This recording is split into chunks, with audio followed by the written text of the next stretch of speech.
هيحصل لك إيه لو بقيت حيوان الفنك يوم واحد؟ أول ما مامتك تولدك هتنزل قد جبلاية وتبقى تعبان شلبوتة، بس ما تقلقش ماما هتهتم بيك جدا، وبعد أول 5 أسابيع تبدأ ماما تفطمك وأنت وأخواتك تبقى بتحبوا اللعب موت. خلاص عليكي ياتي إنت كبوبة. أيوه شوف وتعدي 6 شهور تبقى صياد شاطر موت وبتاكل كل حاجة، تعابين شغال وحتى عقارب دايس فيها بودانك اللي شبه طبق الدش بتاعنا. أنت إيه بتلقط بيها واي فاي دي ولا إيه؟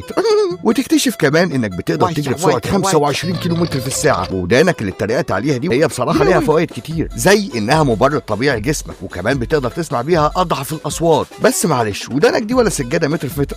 وأخيرا كبرت وبقى عندك 9 شهور وعاوز تتجوز أم ودان طويلة اللي شبهك، وتكتشف إنكم مش لازم تطحنوا بعض عشان خاطر الإناث اللي هتتجوزوها. الله هتجوز براحتي. اثبت استنى، أنت هنا هتتجوز واحدة بس وكمان هتفضل مرتبط بيها طول حياتك، ولكن استنى، في كائن هيظهر في حياتك اسمه الإنسان، هيهدد حياتك بالانقراض بسبب الصيد.